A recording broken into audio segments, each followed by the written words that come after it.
ሰላም እንዲናችሁ በያላችሁ በጥል ነገር ሰላም ነው። አሸይና እንዲያላችሁ ሞኝላችኋለሁ። ቤተሰቦች ስትገቡ እንደሉ ማለት ላይክ እና ሼር ያደርጋችሁ ሐሳቦቻችሁ ለብዙዎች አካፍሉ። የደውል ምልክቷንም ተጫኑ። መረጃዎች ቶሎ ይደርሳችኋል።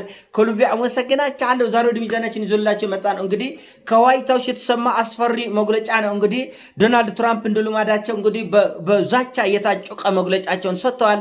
ኢራንን ደግሜ ደጋግሜ እደበድባታለሁ፣ በፍጹም አንላቀቅም፣ ይሄ ዩራኒየም የማብላላቱ ጉዳይ ካልቆመና የዓለም አቶሚክ ኤነርጂ ተቆጣጣሪዎች ገብተው እነዚህ ሰዎች እንዲፈተሹ ካላደረገች ኢራንን ደግሜ ደጋግሜ እጅግ ዘግናኝ በሆነው ቦምብ እጅግ ዘግናኝ ቃል በቃል ያሉትን ነው በላቸው እጅግ ዘግናኝና አደገኛ በሆነው ቦምብ ኢራንን እደበድባታለሁ ሲሉ ሌሊት መግለጫ ሰጥተዋል።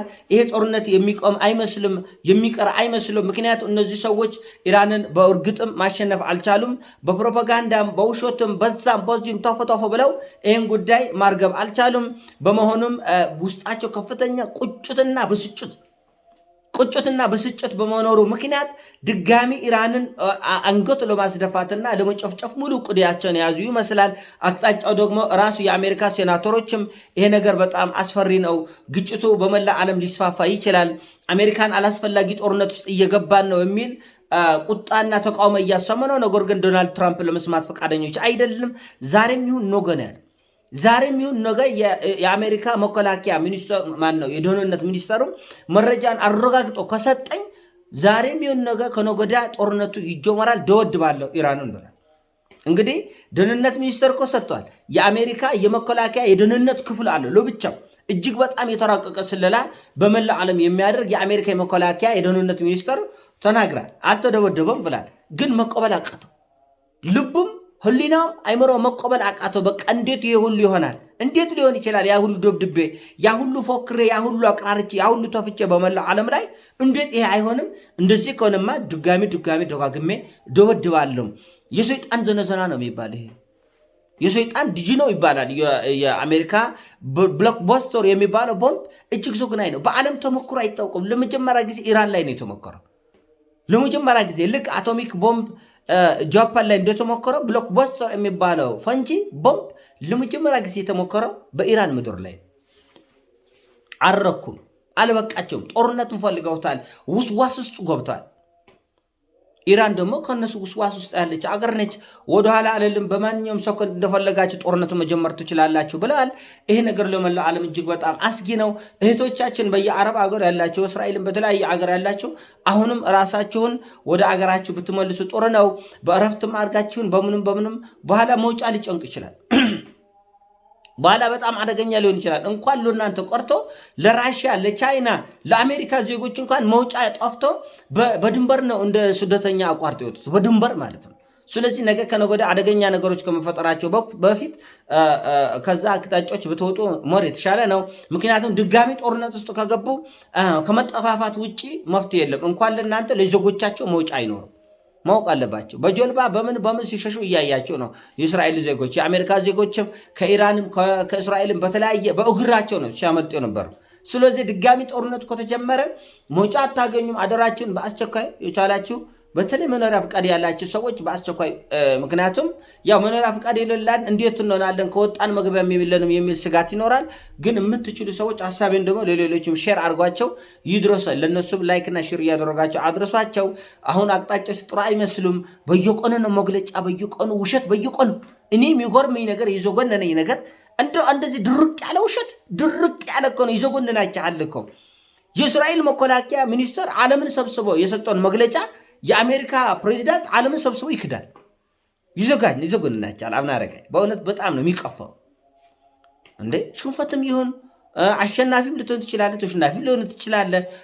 ጊዜያዊ ነው፣ ወቅታዊ ነው። መሸናነፍ ምንም ማለት አይደለም። ይህን ያህል መንቆጥቀጥ በጣም ያሳፍራል። ምክንያቱም ትናንትና የእስራኤል መከላከያ ሚኒስትር ወጥተው እኛ አያቱላ አሊ ካሚኒን ለመግደል ትናንት ማታ ላይ ተነጋግረናል ማለት ነው። ከእናንተ ጋር ሰምታችሁ አልመረጃውንም ለመግደል የማንንም ፍቃድ አንጠይቅም። አሜሪካንም ጠይቀንም አንጠይቅምም።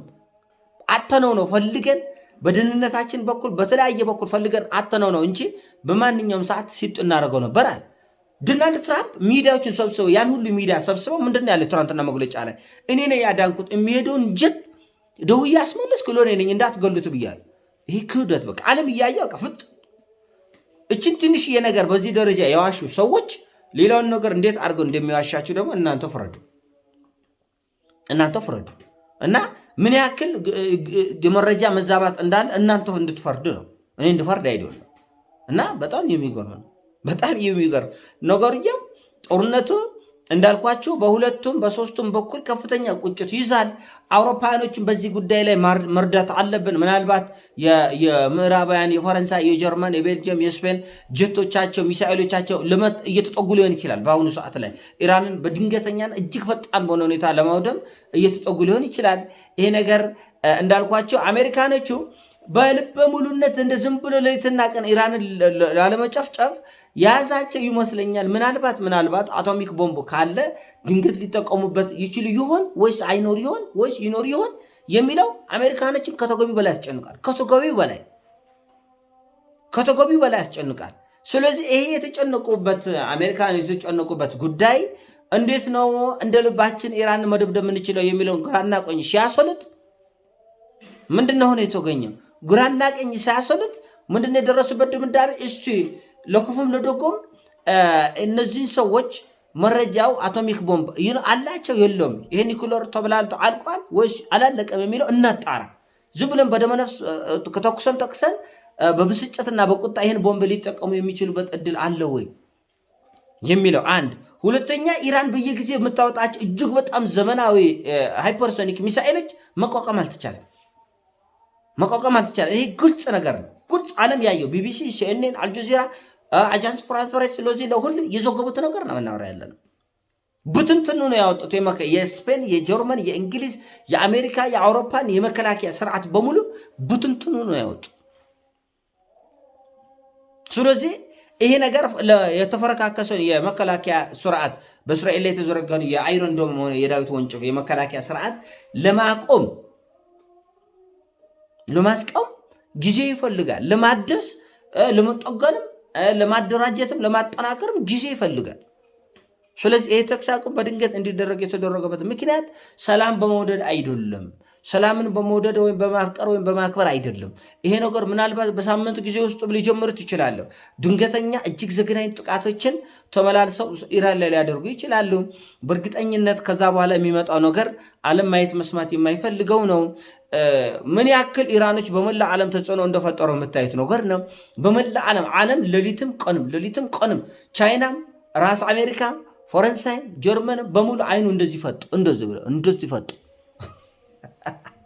ለምን? አደገኛ ነገር ስለነበር እና ይሄ ነገር እንዳይሆን እንፈልጋለን።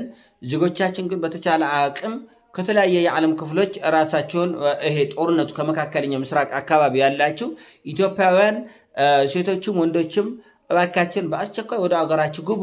ይሄ ነገር በፍጹም የሚቆም አይደለም። ምናልባት እስከ ኒኩለር መታኮስ ድረስ ሊደርሱ ይችላሉ። በአስቸኳይ ወደ አገራችሁ መምጣት የምትችሉበት እድል ካለ በአስቸኳይ እንድትመጡ ለማለት ፈልጋለሁ። ምክንያቱም እነዚህ ሰዎች ወደኋላ የሚሉ አይደለም፣ ዜጎቻቸውን አሽሽተዋል። አብዛኞቹም አሜሪካኖችም አውሮፓውያኖችም በዚች በተኩስ አቁምም በፍጥነት ዜጎቻቸው ከሁለቱም አገሮች እንዲወጡ አድርገዋል። ስለዚህ የኛ ዜጎች ደግሞ ራሳችሁ እንድትጠብቁ ከተቻለ በእረፍት ሰበብ እንኳን ወጣችሁ ለአንድ ወርም ለሁለት ወርም ሁሉም የሆነው ህይወታችሁ ሲኖር ነው።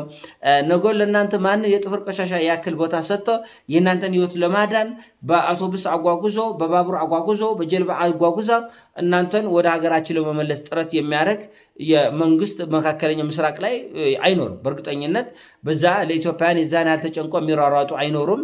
ስለዚህ ራሳችሁ አድኖ። ምክንያቱም ለራሳቸው ዜጋ ነው ቅድሚያ የሚሰጡት። ችግሩ እየከፋ ከመጣ ወደ ማሸሽም ወደ ሌላም ከሆነ ለራሳቸው ዜጋ ነው ቅድሚያ የሚሰጡት። ለሌላ ዜጋ ደንታም አይሰጣቸው። ለራሳቸው ዜጋ ለመስጠት እድሉ ለመስጠትም ፋታ መቻ ያገኛሉና ፋታ አይገኙም እኮና ይህ ነገር ጥንቃቄ መደረግ መቻል አለበት። በሞላ ዓለም ይሄ ጉዳይ እጅግ በጣም መነጋገሪያ ነው። አሁንም የአሜሪካው ፕሬዚዳንት ዶናልድ ትራምፕ ከአፋቸው የሚወጡ እያንዳንዱ ቃላቶች ዓለም ላይ ምን ያክል ተጽዕኖ እንደሚፈጥሩ ምን ያክል ስጋት እንደሚፈጥሩ የምታዩት ነገር ነው። መግለጫ በየደቂቃው ማለት ይቻላል በየደቂቃው መጽሐፍ ነው። ትዊተር ላይ ይጽፋል፣ መግለጫ ይሰጣል፣ ትዊተር ላይ ይጽፋል፣ ኤክስ ላይ ይጽፋል። በጣም አስቸጋሪ ነገር ነው። በተቻለ አቅም በተቻላቸው አቅም ይሄ ነገር ጥንቃቄ ብታደርጉበት እጅግ በጣም መልካም ነው። ጥንቃቄ ያስፈልጋል። ነገሮች በጣም አደገኞች ናቸው። አቅጣጫቸውን እየሳቱ ነው። ውሸቱን ውርደቱን መቋቋም የቻለ አይመስሉም አሜሪካኖች። ኤኒዌይስ ራሳችሁ ለራሳችሁ ጥንቃቄ አድርጉ። ይሄኔ ሀሳብ ነው። ሀሳብ ሲሞቻችን ላይክ አድርግ፣ ሼር አድርግ። በያላችሁበት ይሞቻችሁ። ወዳችኋለሁ። ፒስ